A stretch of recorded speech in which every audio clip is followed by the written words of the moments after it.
Olá, queridos e queridas do Centro Espírita Ibirajara.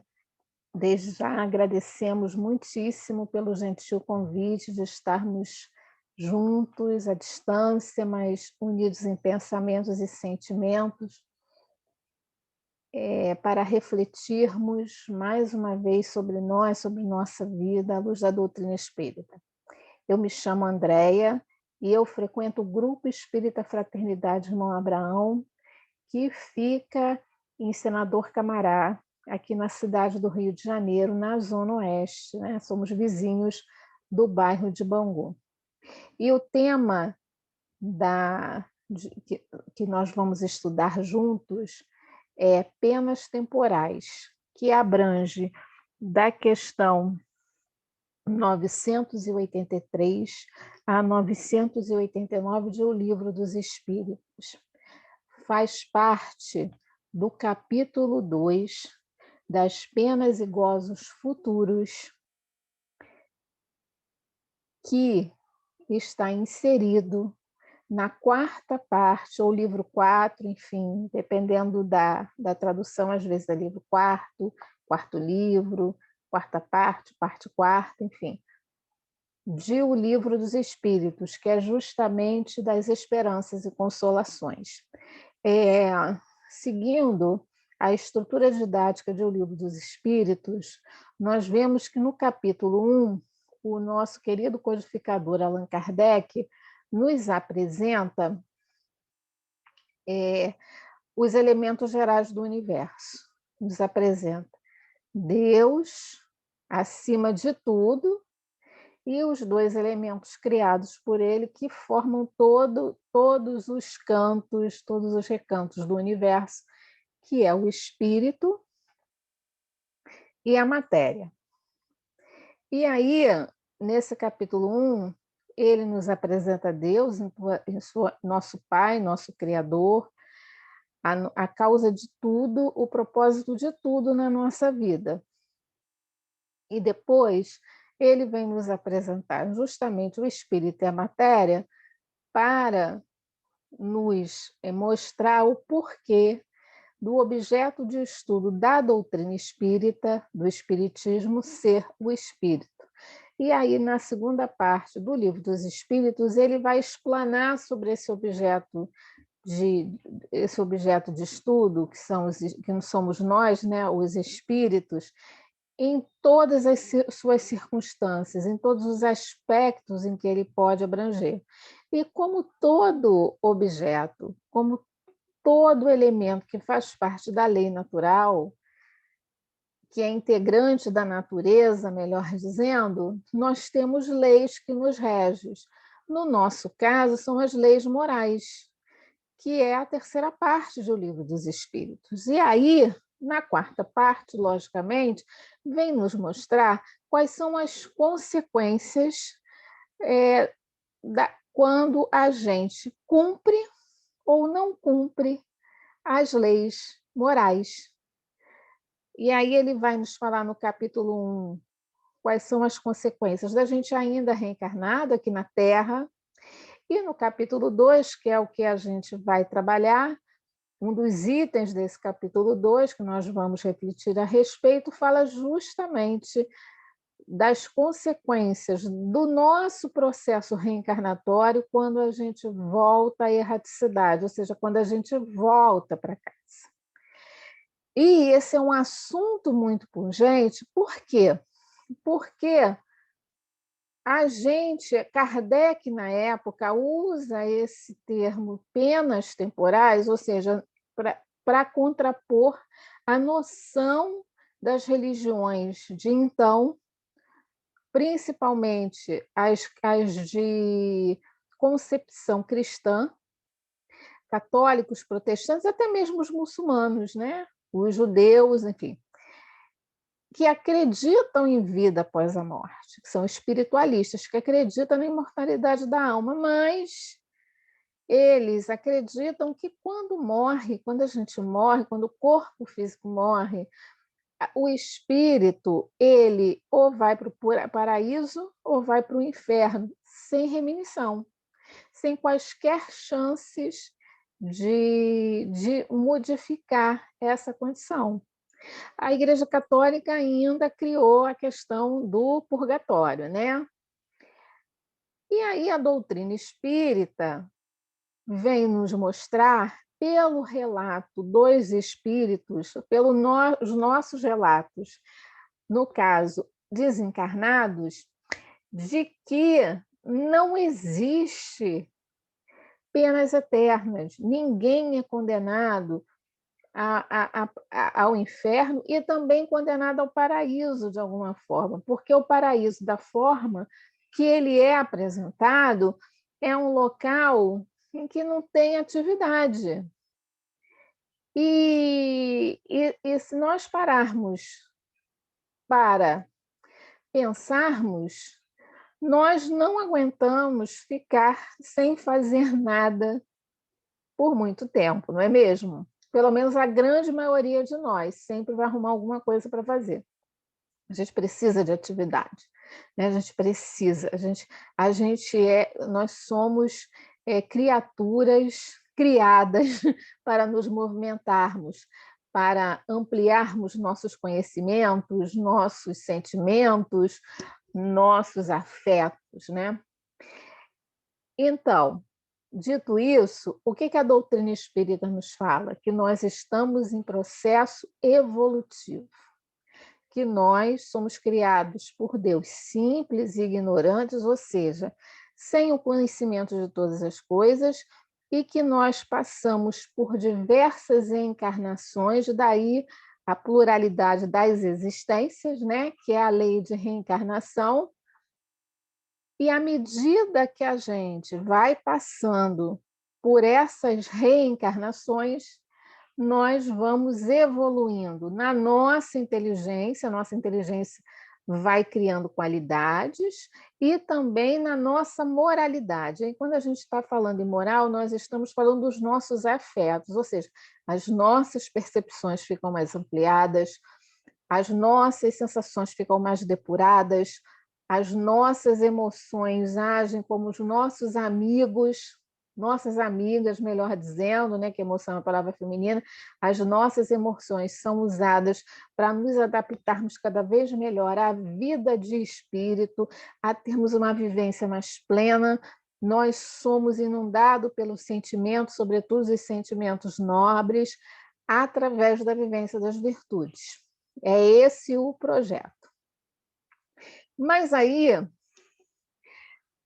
pegando os relatos dos espíritos, e a gente tem uma prova que Kardec fez isso, leu muitos, conversou com muitos espíritos, no Céu e Inferno, na segunda parte do livro O Céu e o Inferno, a Justiça Divina segundo o Espiritismo, que é o quarto livro da codificação, nos traz uma série de relatos de espíritos em diferentes condições na erraticidade.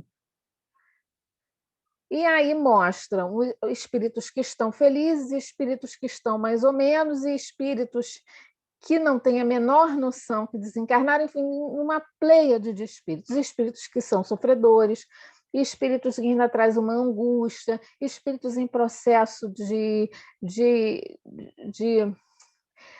recuperação, né? Uma série de adventos. Então, ele pergunta com relação a essa questão das penas e coloca justamente o termo temporal propositalmente, nos mostrando que depende da condição em que a gente volta para casa. Então, é disso que essas questões nos estão falando. É sobre isso que Kardec está perguntando, e é sobre isso que os espíritos superiores estão respondendo. Em essência, o que Kardec está querendo saber é o que marca a nossa felicidade relativa, porque nós sabemos que, enquanto na condição de imperfeitos nós não conseguimos usufruir da felicidade plena, que isso é uma condição de espírito puro, né? O que estabelece essa nossa condição de já sermos bem-aventurados, mesmo que palidamente, na erraticidade, ou não. Dura para sempre? A resposta a gente já tem. Não, porque nós estamos em processo evolutivo. E a resposta, em essência, é aquilo que a gente considera castigo, primeiro, não vem de Deus, porque Deus nos dá todas as condições para sermos felizes. É o que diz a lei moral. Se a gente pegar a questão, aqui, a questão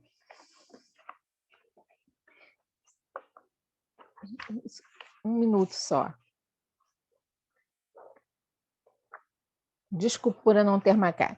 A seção 614, a questão 614 do Livro dos Espíritos, que inaugura as leis morais, Kardec pergunta: que se deve entender por lei natural? Aí fala: a lei natural é a lei de Deus. É a única verdadeira para a felicidade do homem. Indica-lhe o que deve fazer ou deixar de fazer, e ele só é infeliz quando dela se afasta. Ou seja, a infelicidade que a gente experimenta, as nossas angústias, as nossas incertezas, inseguranças, as nossas culpas, etc., não é castigo de Deus, é o nosso afastamento da vivência dessas leis morais. Então, aquilo pelo que a gente passa é responsabilidade nossa. E que, na medida que a gente toma consciência dessa responsabilidade, que tem a ver com o processo de resignação ativa, e a gente tem consciência da importância das vicissitudes, ou seja, das atribulações da vida, melhor dizendo, das atribulações pelas quais nós passamos enquanto estamos reencarnados, são fundamentais por serem ferramentas pedagógicas de Deus para que construamos a nossa felicidade, que tem a ver com a consolidação do reino de Deus no nosso íntimo. É isso, a nossa trajetória é essa. Para a gente ilustrar, eu queria propor da gente refletir sobre alguns trechos do texto Por Nós Mesmos, do Espírito Emmanuel, psicografia de Francisco Cândido Xavier, que a gente encontra no livro Justiça Divina. Que o Emmanuel fala sobre isso, dá um exemplo sobre isso. E ele começa assim: quando a morte do corpo terrestre nos conduz à sociedade dos espíritos, muitas vezes somos cercados pelo amor puro, a mergulhar-nos em divino clarão. E aí ele vira e vem discorrendo, e tem uma parte que ele fica assim: quase sempre, contudo, ai de nós, reconhecemo-nos no festival da alegria perfeita, a feição de lodo movente, injuriando o carro solar. Quanto mais a bondade fulgura em torno, mais nos oprime o peso da frustração. Ou seja, o que ele está falando, né? Que nós somos envolvidos, mesmo quando a gente não enxerga, mesmo quando a gente não sente a presença de espíritos bondosos, trabalhadores da seara do Cristo, quando adentramos a erraticidade. Nós sempre estamos envoltos. O socorro, o amparo, o acolhimento deles vai demorar ou não, dependendo da nossa sintonia. com o que nós estamos nos sintonizando. É disso que o Emmanuel está falando, mais ou menos. Mas quando a gente enxerga toda essa bondade, bate dentro da gente e, como um espelho, reflete sobre aquilo que a gente deixou de fazer enquanto nós estávamos reencarnados no que concerne a vivência da lei moral, a vivência das leis de Deus. E aí, Emmanuel nos fala: temos o peito qual violino de barro, que não consegue responder ao arco de estrela que nos tange as cordas desafinadas. E, do coração, semelhante a símbolo morto, apenas arrancamos lágrimas de profundo arrependimento para chorar. E continua: lamentamos então as lutas recusadas e as oportunidades perdidas. Deploramos a passada rebeldia ante os apelos do bem, que nos teriam conquistado o merecimento, e a fuga deliberada aos testemunhos de humildade que nos haveriam propiciado renovação. Então, é a essência dos sentimentos que vivenciamos quando de volta à erraticidade. E o tempo que a gente vai se deixar abater ou não por esses sentimentos. Agora, o que é muito interessante, e a gente tem a comprovação disso justamente no livro O Céu e o Inferno, no relato dos espíritos felizes, da coleção de companheiros e companheiras que Kardec coloca no capítulo 2 da segunda parte de O Céu e o Inferno, que são os espíritos felizes. E muitos deles que tiveram conhecimento da doutrina espírita relatam o quanto o conhecimento da realidade da imortalidade da alma é fundamental para que voltemos à nossa pátria espiritual, à nossa verdadeira casa, bem. Ou, se ainda trazemos essas angústias, essa tristeza, o quanto esse conhecimento colabora para que o nosso equilíbrio seja restabelecido de uma forma mais rápida e mais firme. Mas isso tudo depende de como nós estamos vivendo a nossa vida.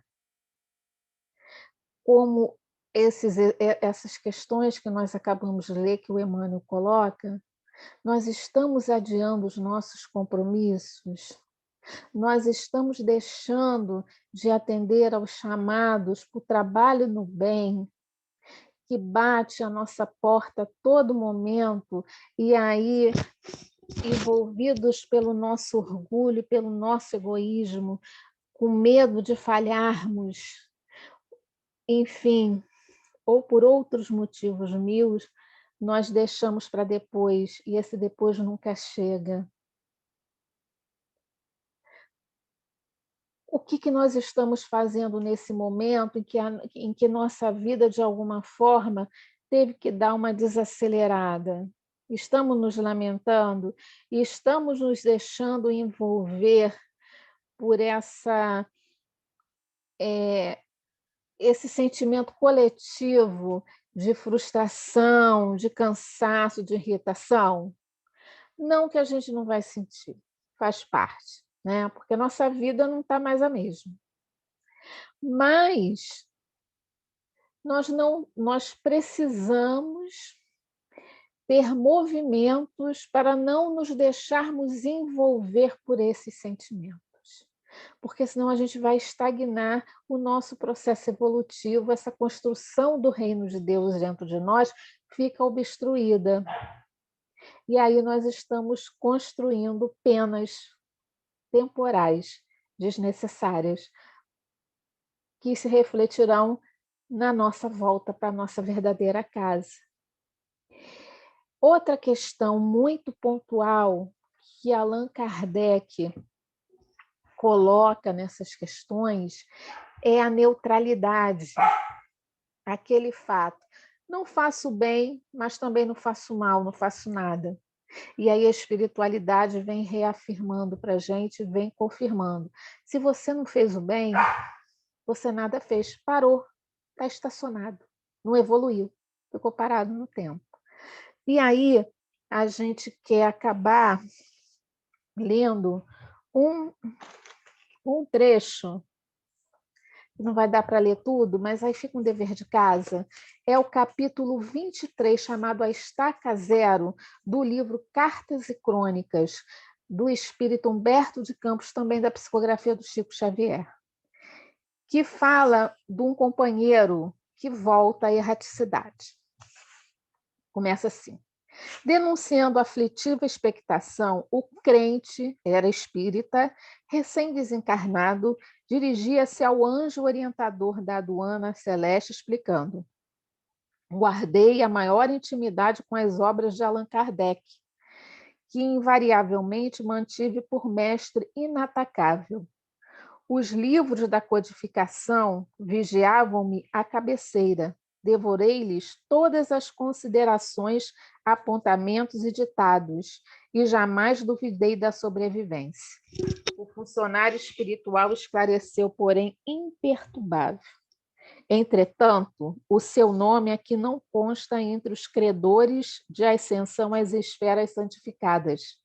Sou, portanto, constrangido a indicar-lhe o regresso à nossa antiga arena de purificação na crosta da terra. Ou seja, o companheiro estudou muito, leu tudo da codificação, e mais não sei quantos livros, era um conhecedor profundo da doutrina espírita. E aí ele, muito contente, achou que por esse manancial intelectual que ele tinha, já estava gabaritado a ascender espiritualmente. E aí o orientador lá espiritual falou para ele que não, que ele ainda estava em provas e expiações. Ainda não podia ir para o mundo de regeneração. Ainda estava em provas e expiações. E aí ele continuou.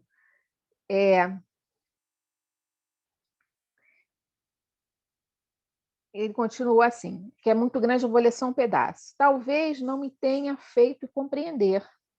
Fui espírita convicto.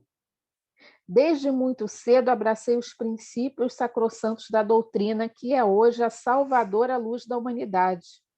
E aí ele fala de tudo que ele leu, tudo que ele estudou, e falou o nome de um monte de autores estrangeiros, livros, enfim, em várias línguas que ele leu e tal, e tal, e tal. E aí ele continua. Com bagagem tão grande, acredito que a minha posição de espiritualista deva ser reconhecida. E aí o companheiro orientador falou: sim, o seu cuidado na aquisição de conhecimento é manifesto. Traz consigo um cérebro vigoroso e bem suprido, primorosa e leitura e teorias excelentes. Desculpe. E não me supões capacitado à travessia da barreira? E o orientador falou: infelizmente não. As suas vibrações se inclinam para baixo e você não se mostra preparado a viver na atmosfera mais sutil que a da carne terrestre. E aí ele continua. E aí, ele continua assim, que ele falou que leu também tudo da Bíblia, estudou profundamente, até nos idiomas, né, originais da Bíblia e tal, e tal, e tal. Aí ele pergunta para o orientador: não julga que a minha fidelidade às letras sagradas seja passaporte justo à subida? E o orientador respondeu: indubitavelmente, sua conceituação está repleta de imagens iluminativas. Ainda assim, não posso atender contra a realidade que me compele a indicar-lhe o retorno para atender aos serviços que lhe cabe realizar. Céus, que fazer então? Nesta passagem, explicou-se o cooperador angélico. Temos verdadeiro concurso de títulos e esses títulos se expressam aqui pelas obras de cada um. Sem experiência vivida e sem serviço feito, o espírito não vibra nas condições precisas à viagem para o mais alto. O seu lastro mental deixa perceber uma individualidade pujante e valiosa, idêntica, no fundo, a um navio, vasto e bem acabado, cheio de riquezas, utilidade e adornos, que nunca se tenha ausentado do porto para navegação em tais condições. E aí o companheiro falou assim: entretanto, eu não fiz mal a ninguém. E aí o companheiro falou: vê-se claramente que o seu espírito é nobre e bem intencionado. E aí o companheiro desencarnado, mais uma vez, então, indagou o creme semi-exasperado. Qual a minha posição de homem convicto? Que sou? Como estou depois de haver estudado exaustivamente e crido com tanto fervor e tanta sinceridade? O anjo, triste, talvez pela necessidade de ser franco, elucidou sem hesitar. A sua posição é invejável, comparada ao drama inquietante de muita gente. Demonstra uma consciência quitada com a lei. Não tem compromissos com o mal e releva-se perfeitamente habilitado à excursão nos domínios do bem. Em se tratando, contudo, de ascensão para o céu, observo-lhe o coração na estaca zero. Ninguém se eleva sem escada ou sem força. O meu amigo sabe muito. Agora é preciso fazer. E ante o sorriso reticencioso do funcionário celestial, o interlocutor nada mais aduziu, entretanto, ali mesmo, em profundo silêncio. Então, não nos deixemos cair nas armadilhas da neutralidade. Não vejamos este momento que estamos vivenciando, as circunstâncias que nos são apresentadas por toda a humanidade, como esta oportunidade de fazermos, de preenchermos o nosso coração. Esta parada que Deus nos propicia neste momento, dessa trajetória tão acelerada e tão conturbada que nós, enquanto humanidade terrena, estávamos seguindo, é justamente para que nós possamos abastecer o nosso coração e iluminar a nossa inteligência com as benesses da caridade. Se nós fizermos isso, com certeza, essa questão da nossa volta para casa, quando adentrarmos a erraticidade, será com o coração pesado. Mas esse peso é justamente aqueles tesouros que a traça não corrói, que são as virtudes do céu. Que o nosso querido e amado Mestre Jesus nos ilumine, nos oriente, nos envolva, para que nós possamos estar em sintonia sempre com o mais alto, que possamos, com o amparo do nosso querido e amado Mestre Jesus, termos equilíbrio, harmonia, serenidade e confiarmos de que tudo está no caminho certo e que o bem sempre prevalecerá. Obrigado, Mestre Jesus, amigos espirituais do Centro Espírita Ibirajara, pelo amparo, pelas inspirações, pelas intuições e, acima de tudo, agradecemos a Ti, Senhor, Deus, nosso Criador, pela nossa vida. Que assim seja, graças a Deus. Muita paz para todos e muito obrigada. Até outro dia, se Deus quiser, assim quiser.